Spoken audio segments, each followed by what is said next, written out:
नमस्कार, आप देख रहे हैं हर खबर हिमाचल प्रदेश में, आपके साथ रवि राजपूत। वहीं मुख्यमंत्री सुखविंदर सिंह सुक्खू ने प्रदेश सरकार की कई विकास योजनाओं और कार्यक्रमों के क्रियान्वयन की समीक्षा के साथ आज मंडे मीटिंग की मध्यस्थता और अध्यक्षता की। आपको बताते चले कि उन्होंने योजनाओं और विकास कार्यों में तेजी लाने के निर्देश दिए। इस दौरान सीएम ने कहा कि प्रदेश में भारी बारिश के कारण घर क्षतिग्रस्त होने से जो लोग राहत शिविरों में रह रहे हैं उन्हें प्रदेश सरकार किराए पर आवासीय सुविधा उपलब्ध कराएगी।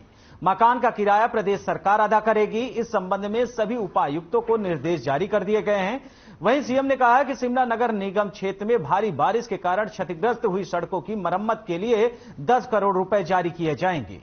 इसी के साथ सीएम ने कई मुद्दों पर चर्चा भी की है।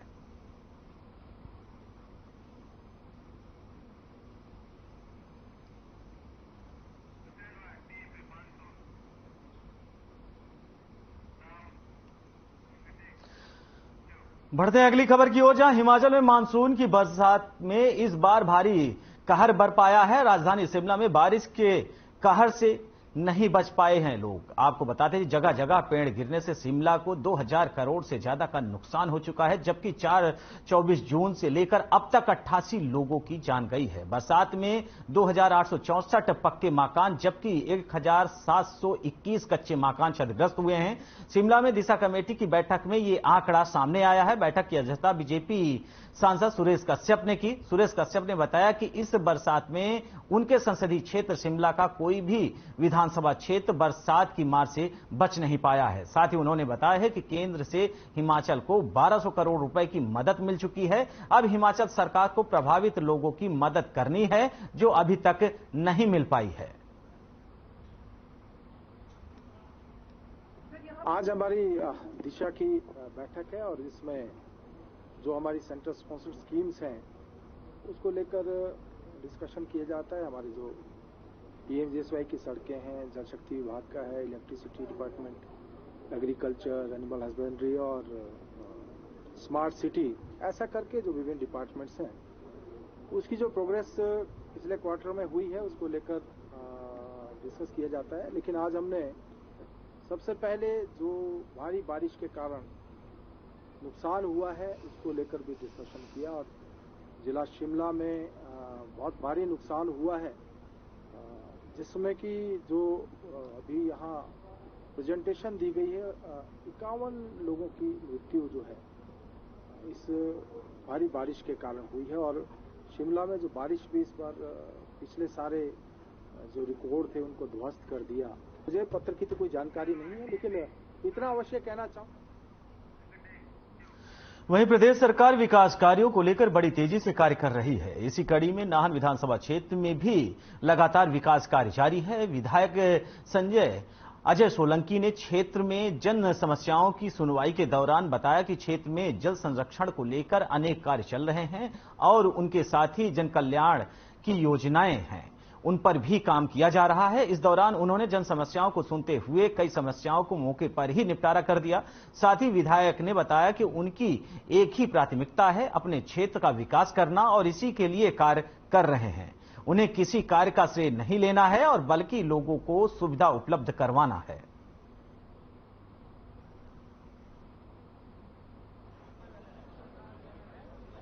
में से रुके हुए थे। देखिए, विकास एक निरंतर प्रक्रिया है। हमारा प्रयास रहता है या रहेगा भी हमेशा, जो भी रुके हुए विकास कार्य है या जो पाइपलाइन में काम है उसको हम अंजाम तक पहुंचाएं। तो मेरा यही प्रयास रहेगा। केवल मात्र श्रेय लेने का हमारा कोई मकसद नहीं है। हम चाहते हैं कि लोगों को सुविधा प्रदान करें, लोगों की समस्याओं का। वहीं मंडी में पूर्व सीएम और नेता प्रतिपक्ष जयराम ठाकुर ने बीजेपी के कार्यकर्ताओं के साथ आगामी लोकसभा चुनाव को लेकर बैठक की। इस दौरान बैठक में चुनाव को लेकर रणनीति बनाई गई। वहीं मीडिया को संबोधित करते हुए पूर्व सीएम ने कहा कि 2014 और 2019 के लोकसभा चुनाव में बीजेपी ने प्रदेश की चारों लोकसभा सीटों पर जीत हासिल की थी और आगामी 2024 लोकसभा चुनाव को लेकर भी हमारा यही लक्ष्य है। वहीं दूसरी तरफ प्रदेश सरकार पर बयान देते हुए कहा कि इस सरकार ने 9 महीने में केवल लोगों को मोह भंग किया है और एक भी जन कल्याणकारी योजनाएं लागू नहीं कर सकी है।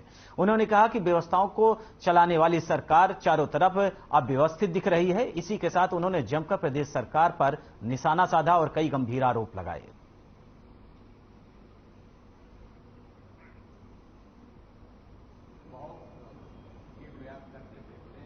पार्टी के जो आगामी कार्यक्रम उनकी जानकारी दी। तो आज मैं मंडी मंडल के अंतर्गत यहां उस दौरान इस दौरान जो है आया हूं और मैं ये जरूर कहना चाहूंगा कि भारतीय जनता पार्टी ने संगठन को मजबूत करके 2024 के उस लक्ष्य को एक दशक के बाद दूसरे दशक की दस्तक देने का जो हमारा अभियान होगा नरेंद्र भाई मोदी जी के नेतृत्व में, उसकी शुरुआत करने का काम कर दिया। वहीं हिमाचल में प्राकृतिक आपदा की मार झेल रहे पर्यटन कारोबार को पटरी पर लाने के लिए सैलानियों को आकर्षित करने के लिए पर्यटन निगम ने योजना बनाई है। बता दें कि शिमला में पहली बार इंटरनेशनल फ्लाइंग फेस्टिवल करवाया जा रहा है। पर्यटन विभाग के माध्यम से जुंगना में 12 से 15 अक्टूबर तक होने वाले इस फेस्टिवल में देश के अलावा विदेशों और पैरालाइट्स पायलट हिस्सा लेंगे। वहीं आयोजन में कई स्पर्धाएं होंगी और विजेता सम्मानित किए जाएंगे। वहीं ग्लाइड इन कंपनी और कस्टमर की रिलेशनशिप मैनेजर मुचिता ने बताया कि प्रतियोगिता के लिए एंट्री फीस 5,500 से 7,000 तक रखी गई है और इस मैदान पर लाइव डेमोक्रेटेशन किया जा रहा है ताकि पर्यटकों को पता लग सके कि शिमला में भी इस तरह के साहसिक खेलों को करवाया जा रहा है।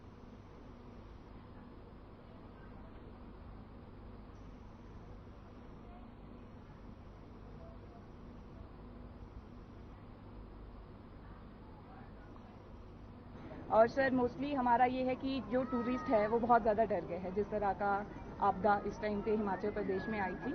तो हमारा मोस्टली यही है कि टूरिज्म सेक्टर बूस्ट हो, जो हमारा युवा है उसे पता चले कि जो हिमाचल है वहाँ पे सिर्फ एक ही सेक्टर है जहाँ पे आप काफ़ी अच्छे ढंग से एम्प्लॉयमेंट जनरेट कर सकते हैं, वो टूरिज्म सेक्टर है। तो फ्लाइंग फेस्टिवल मोस्टली हमारा इसी से रिलेटेड है कि जो हमारे पायलट्स है जो अपनी लाइफ को रिस्क में लेते हैं तो उनके लिए भी कुछ बेनिफिट्स हो और कुछ हमारे जो हिमाचल है और जो शिमला में ये बिल्कुल नियर में ही है, ये भी एक सेक्टर जो है अच्छे से मतलब ये 99.9% सेफ होती है। बाकी देखो अगर आप मतलब जो पायलट है, मैं भी एक पायलट हूँ, हमें जो है सारा विंड कंडीशन वेदर कंडीशन देख के उड़ना पड़ता है, ठीक है। बाकी सेफ है सर, मतलब टेक ऑफ टू लैंडिंग हमारे ऊपर रहता है, सारी रिस्पॉन्सिबिलिटी हम लेते हैं, पायलट लेता है।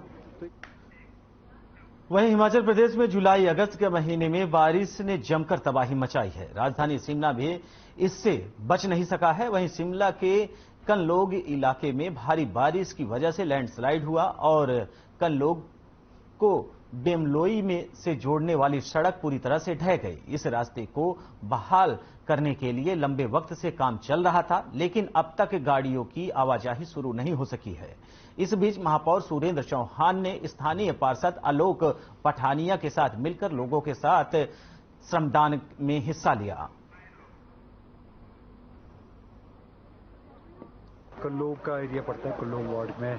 हम पिछले हफ्ते मैंने अपने माननीय पार्षद आलोक पठानिया जी के साथ यहाँ दौरा किया था, जिसको जो स्थिति उस समय देखने को मिल रही थी, ऊपर से CPWD का डंगा और सारा मलबा नीचे आया था, आज नीचे से नेशनल हाईवे का, और ये जो बेमलोई से कनलोग की रोड है वो बीच में इसमें बिल्कुल सैकड़ों तो ट्रक इसमें मलबा हुआ, जो असंभव सा कार्य लगता था वो देखें कि हम कैसे इस कार्य को करेंगे। लेकिन एक दूरदर्शी सोच पठानिया जी ने खुद भी इसमें बड़ा मेहनत की और हमने एक प्लान के तहत इसको काम किया और लोगों से आह्वान किया कि हम इस कार्य को लोग इसके माध्यम से करेंगे। लोगों के द्वारा किया गया कार्य एक बहुत एक बड़ा एग्जाम्पल सेट होगा।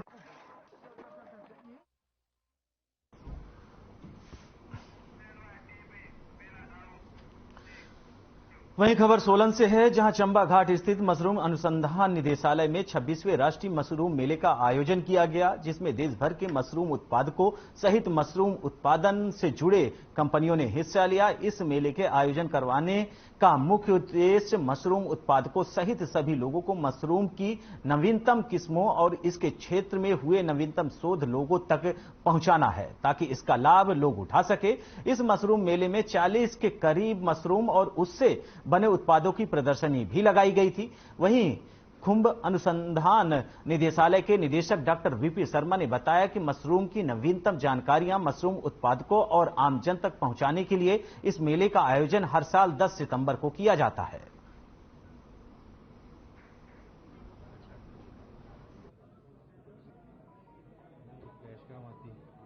आज खुंब अनुसंधान निदेशालय अपना 26वां मशरूम मेला मना रहा है। आपको मालूम होगा कि वर्ष 1997 में सोलन शहर को भारत का खुंब शहर घोषित किया गया था और 1998 में पहला मेला मशरूम का मेला बनाया गया, क्योंकि 10 सितंबर को इसको mushroom city of India declare किया गया था।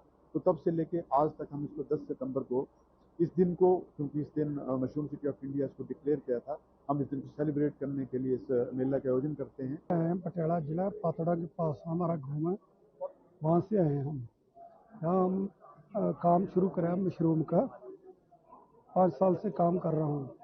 यहाँ कई तकनीका नवे डॉक्टर आते हैं।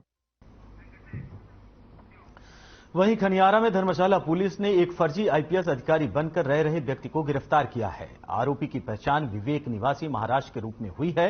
बताया जा रहा है कि आरोपी करीब 1 साल से हिमाचल प्रदेश के कई स्थानों पर रह रहा था। हालांकि आरोपी के खिलाफ अभी तक ठगी संबंधित कोई शिकायत नहीं मिल पाई है। जानकारी के अनुसार बता दें कि आरोपी एनसीबी का अधिकारी बनकर खनियारा में किराए के मकान में रह रहा था।